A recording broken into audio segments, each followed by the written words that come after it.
Dans les messages que je reçois la nuit ou le matin, les visions, l'auditif ou dans la journée, les prises de conscience,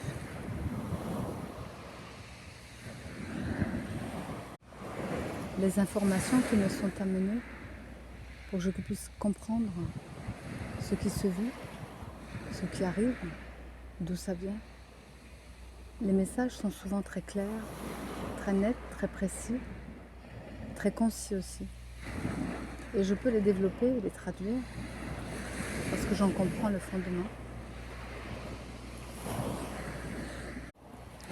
Je ressens aussi l'ambiance qui se crée, la manière dont je peux retransmettre l'information, ma perception, ma médiumnité se décuple et s'ouvre pour me montrer un champ beaucoup plus vaste entre la terre et le ciel, de façon à pouvoir exprimer ce qui se fait et la réalité de ce qui vient pour nous faire évoluer. Dans cette période de pleine lune, eh bien, les énergies sont amenées de façon à revoir vraiment l'origine de notre naissance, de l'incarnation, afin d'arriver à concevoir que cela a été jalonné de plein d'expériences, de plein de possibilités, de plein de freins, de plein de dépassements. Tout cela fait partie de l'existence pour nous faire avancer, pour nous faire évoluer donc, toujours. Mais quand on revient à l'enfance, beaucoup de choses sont engrangées, beaucoup de choses ont été semées, beaucoup de choses ont été cachées, les non-dits parfois, et puis les choses que l'enfant lui-même, pour évoluer, ne montre pas, ne va pas forcément explorer ou exprimer, parce que c'est pas l'heure, ou peut-être parfois c'est un peu le choc, la difficulté justement de pouvoir comprendre ou d'accepter, d'assumer, parce que c'est pas l'heure et que c'est plus tard après, en étant plus âgé, l'adulte, on pourrait dire, va commencer à non plus engranger, mais ouvrir tous les vieux dossiers. Dans cette période de pleine lune, justement, de grande libération, on voit bien que il y a des aspérités de nos mémoires, de cette vie-ci ou d'autres, mais surtout de cette incarnation, qui montrent, et des fois qui se remontrent, pour simplement dire, voilà, tu passes un cap. Donc on est vraiment dans ce nettoyage de mémoire de l'enfance, de mémoires qui peuvent être simplement qu'on n'a plus besoin pour aller de l'autre côté, parce qu'on est dans un bascule d'énergie, et que l'être a besoin, l'être humain, a besoin d'évoluer. Le mot évoluer revient beaucoup parce que on est bien dans cette phase d'aller plus loin que ce qu'on a connu jusqu'à présent et qu'on peut finir, comme pour moi la vision qui pouvait être une famille qui doit partir.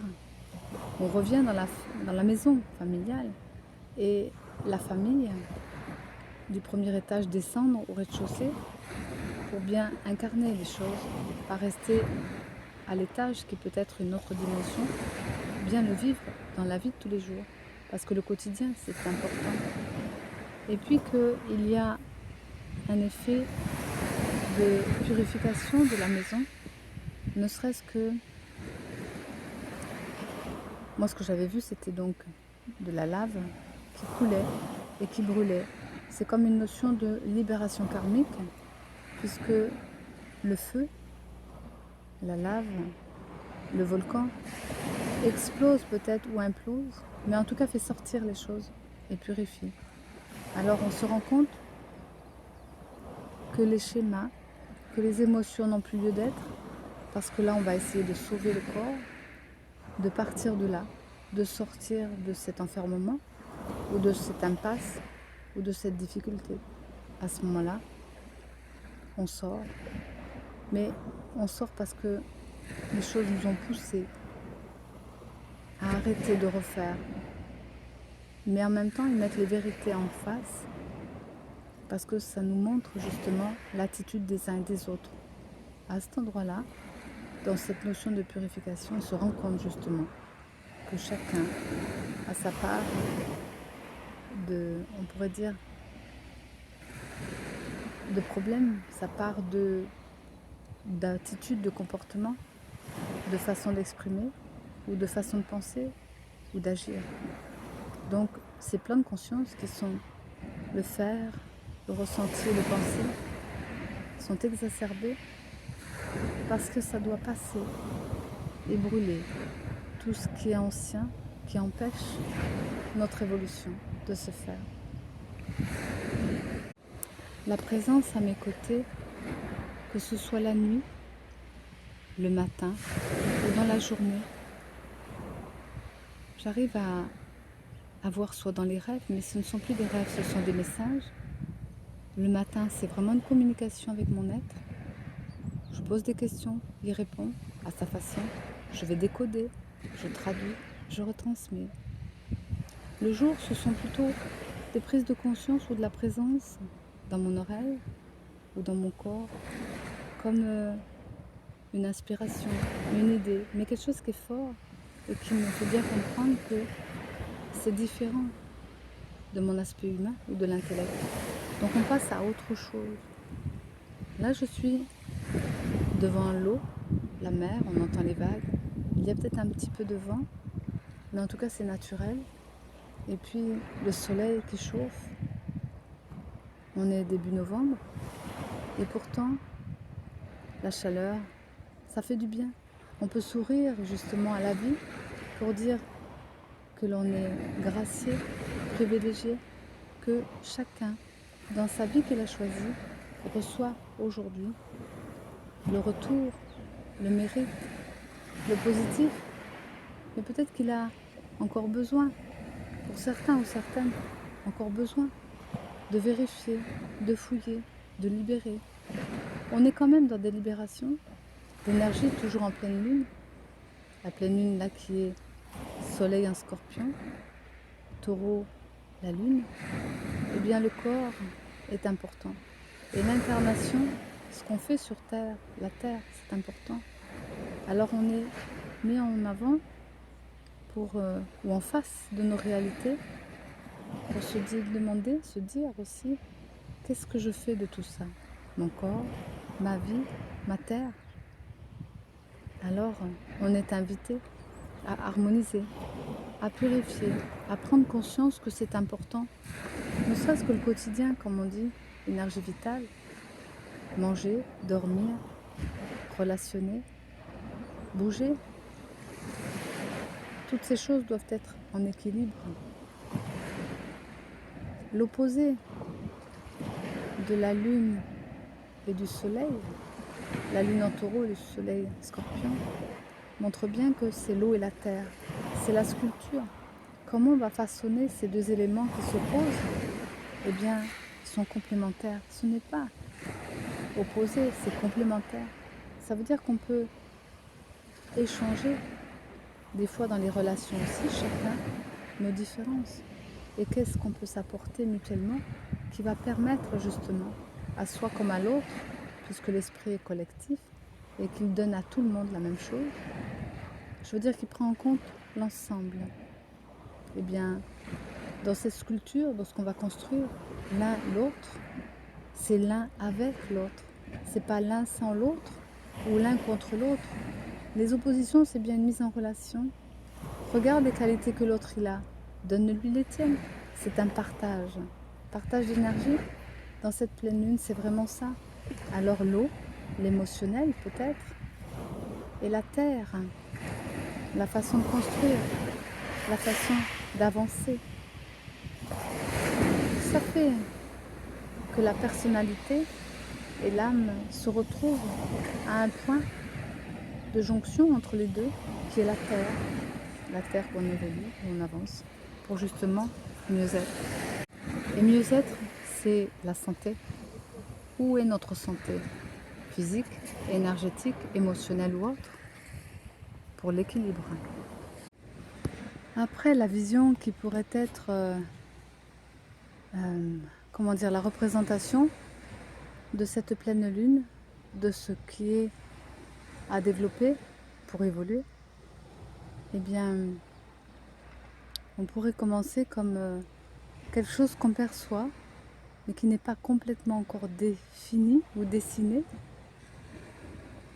Une silhouette, un corps de femme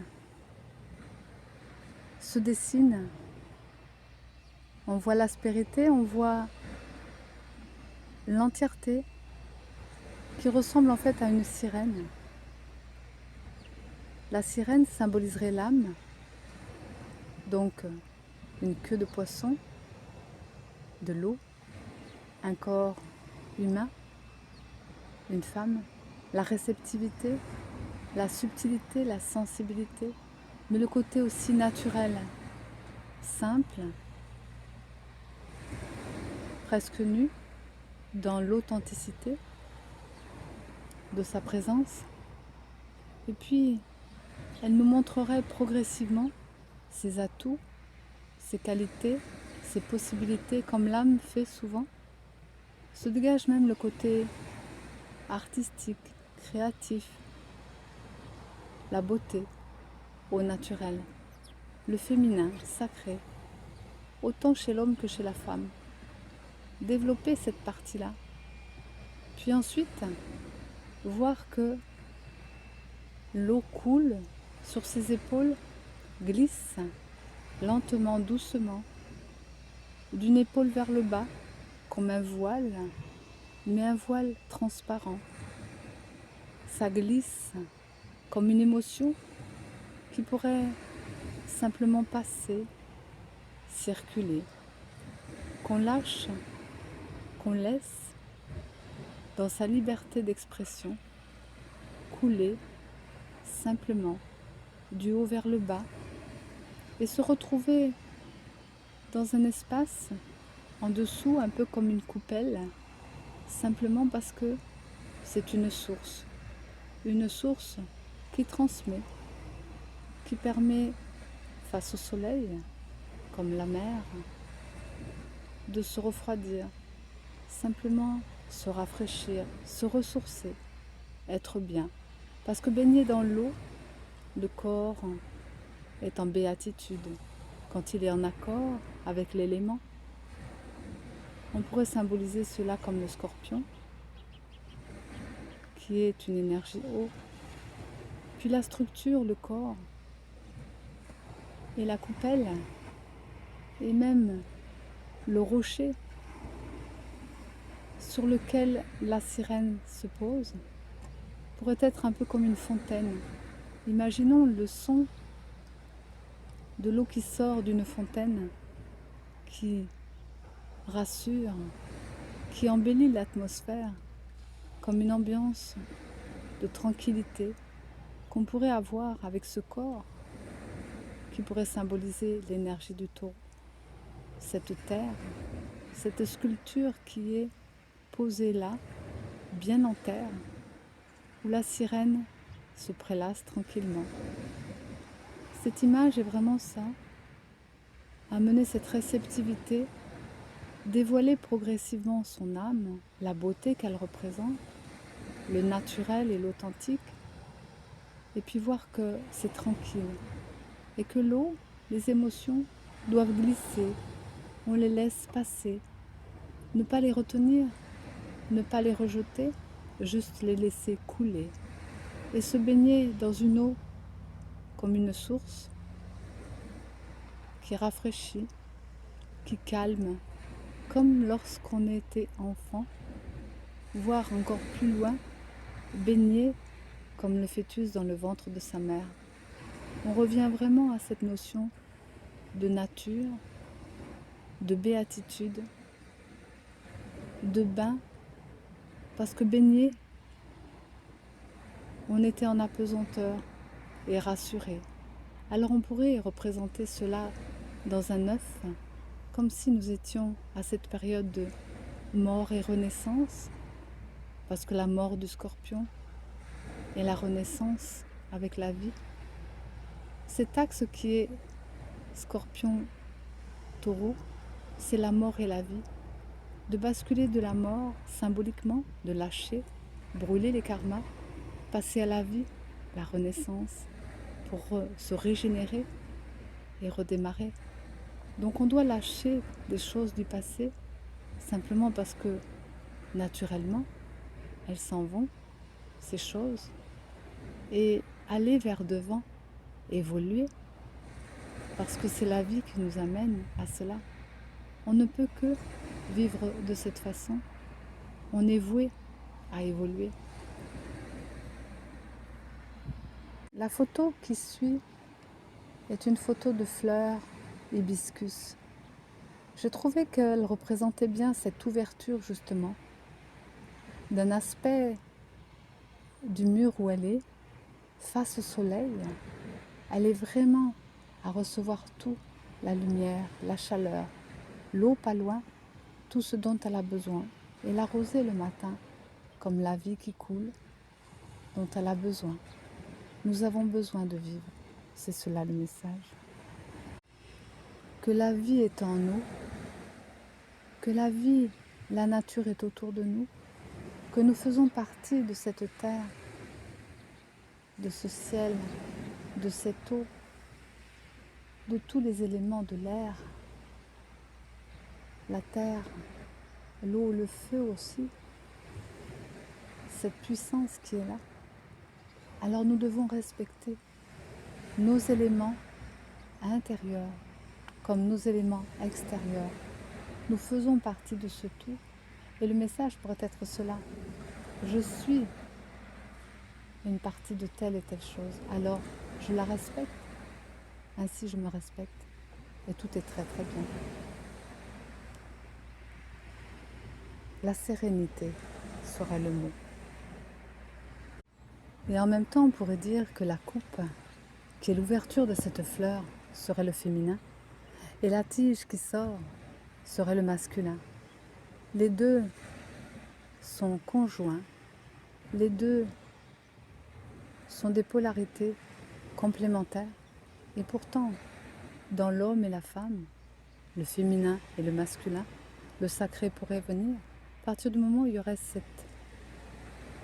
ce mariage suffisant à chacun en soi pour l'équilibre des deux pôles, comme le nord et le sud, comme l'est et l'ouest, une croix ciblée au cœur, au centre de notre corps, pour justement trouver cette paix intérieure, la paix de l'esprit, la paix du cœur, l'appel aussi de l'âme qui viendra nous chercher pour nous dire il y a quelque chose de plus important en toi, autour de toi.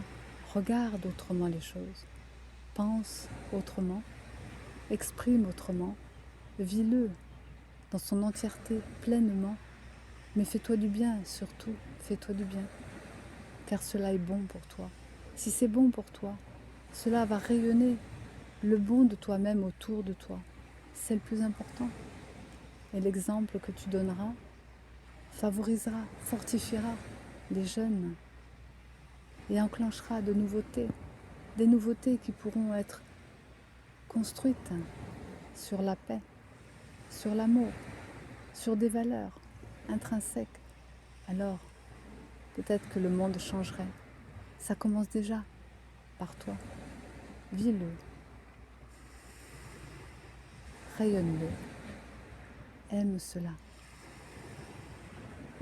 Et tu seras en paix.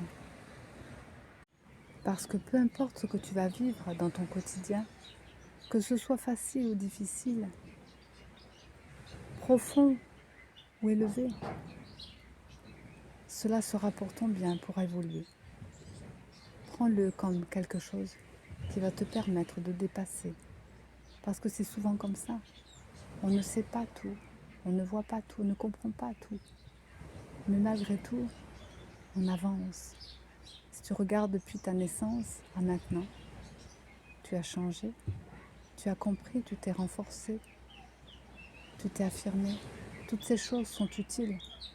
Et comment tu as pu le vivre? Eh bien, c'est en traversant des fois des épreuves, des souffrances, des douleurs, parce que c'est ça qui te permet de voir ce que tu es devenu. Et tu vérifies en te retournant voir les pas que tu as menés et combien tu as été aidé, aimé, soutenu, accompagné vraiment chaque être que tu as rencontré, que ce soit les humains, les animaux, les végétaux, la terre, les éléments et d'autres êtres sur d'autres plans. Il y a tellement de monde. Et ton âme et ton esprit et ton corps dans leur intelligence t'ont tellement apporté que tu t'es senti porté à aller plus loin encore, motivé, vraiment motivé à continuer ta vie. Parce qu'elle est belle, si tu la regardes ainsi. Cette pleine lune s'exprime aussi astrologiquement parlant. Elle est donc lune en taureau, soleil en scorpion, à 14h19 exactement. C'est une super lune. Pourquoi? Parce que elle est proche de son périgée. Et une super lune donne beaucoup plus de force dans sa configuration. On pourrait dire que cette période est favorable au moi supérieur, à la spiritualité, à toutes les valeurs de l'être humain, mais de se brancher essentiellement sur l'âme et son chemin de vie, parce que dans cette période qui a été et qui sera dans 2 semaines, ces vents contraires. Pourquoi? Parce que Saturne, Neptune et Uranus, 3 planètes maîtresses, 3 planètes qui sont à maturer justement l'être humain, sont rétrogrades. Mais bientôt aussi il va y avoir Mercure et Jupiter. Alors quand on parle de Saturne, ce sont les réalités. Neptune, ce sont les dimensions spirituelles. Uranus, c'est plus la liberté et l'avenir. Mercure, c'est la communication, l'intellect. Et Jupiter, c'est la plus grosse des planètes qui expanse tout autour d'elle, en bien ou en mal. Donc ces vents contraires vont être et ont déjà commencé leurs énergies à perturber. Uranus, qui est l'avenir et la liberté, la communauté, revient en taureau. Il sera en chute. Puis Mercure sera en exil aussi. Et Vénus, qui est l'amour et bien vivre ensemble, idem en scorpion, le lendemain de la pleine lune. Ce qui va nous amener vraiment ces perturbations, puisque ça a déjà ébranlé nos consciences, ou plutôt nos égos. Espérons que nous n'avons pas et que nous n'aurons pas ces colères, ces conflits, ces guerres, de pouvoir penser autrement et de voir que nos sentiments aussi, s'ils sont ébranlés, y résister. Car Mars aussi, principe d'action, est opposé à Uranus, qui veut justement cette notion de liberté. C'est pas facile, tout ça. Le facteur favorable actuellement, c'est que Jupiter est en Cancer. Il est exalté, il est bien là. Jupiter qui expanse, le Cancer qui est de l'eau, symbolisant le foyer, l'intérieur, son foyer, son corps. Et le trigone qui se fait avec Neptune et Saturne en Poisson. Poisson, l'eau qui glisse. Neptune la dimension, Saturne la réalité. Et Lilith, c'est la lune noire, karma du collectif, de l'humanité, est en Scorpion, puissant aussi dans cette notion de transmutation. Toutes ces eaux peuvent être libérées. On peut l'amener comme un karma ou non, en fonction de chacun. Cette mort ou cette vie, le choix de l'âme doit être plus vers la lumière face à l'ego. Pluton, qui est le maître du Scorpion, eh bien, va revenir le 15 novembre en Verseau. C'est très favorable cette énergie. Mais le maître du Scorpion libère aussi toutes nos eaux sombres. Planète qui est visible, pourtant, sur d'autres plans avec un grand cœur. Donc c'est aidant de transmuter cela. sa métamorphose, et on pourrait dire dans la langue des oiseaux, mets ta mort et ose le faire, ose aller vers une nouvelle conscience. Car le soleil actuellement est en Scorpion, c'est le moment de faire ce grand nettoyage profond, parce qu'ensuite, on met le cœur christique et divin de cette nouvelle conscience. Pourquoi tout s'annonce dans le ciel étoilé? 6 branches sont dans l'étoile, comme le sceau de Salomon. C'est puissant spirituel, mais il aide à avoir la paix et l'harmonie. C'est une grande bénédiction si on en prend conscience et si on ressent dans nos cellules le fait de recevoir cela et de transmuter nos eaux profondes, nos égos, nos karmas.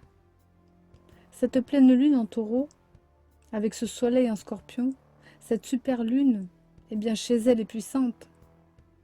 C'est pourquoi on peut être aidé à ne pas rentrer dans l'ombre qui nous attire, mais la lumière céleste, comme le 3e œil du taureau, qui permet de voir plus loin, quand il est dynamisé par les portes du ciel qui sont le coronal, afin de voir cette intelligence œuvrer en notre faveur et à travers notre corps. Nous sommes parfois dans des réactions. Ces réactions sont peut-être des fois nécessaires, mais maîtriser la réaction est une attitude plus positive, plus juste. Pluton aide Saturne et Neptune parce que ils vont quitter leur rétrograde fin novembre et début décembre. Ce qui fait que cet ensemble de planètes puissantes, Pluton, c'est la transfiguration, la transformation vraiment de soi, en conscience. Saturne, il veut cette réalité du long terme, pour que ça soit stable et concret, structure spirituelle. Et Neptune, qui souhaite une élévation de conscience, eh bien tout cela va se préparer jusqu'à la fin de l'année 2025, pour que 2026 puisse être favorable. On parle de l'âge d'or, moi je dirais l'or de l'âge qui devient mûr et maturé, parce qu'il va être purifié et élevé, mais ce sera selon nos choix et nos ascensions, positives ou négatives, afin d'évoluer. Si on ne veut pas évoluer, on restera dans nos égos, on recevra plus de perturbations parce que l'élévation doit être. Alors être soi-même sera mieux que dans ces faux semblants. Être vrai et aimant, ce sera une attitude positive pour que cela puisse attirer le positif. C'est bien la loi d'attraction qui mène la danse sur cette terre. Alors soyons nous-mêmes, soyons vrais, soyons dans l'amour pour nous-mêmes et pour nos frères et sœurs, et que la lumière soit vue à travers tout cela pour évoluer. Alors je vous souhaite une bonne pleine de lune, où l'attitude, où le chemin que vous emprunterez traduira de votre réalité dans ce que vous aurez soumis à appliquer.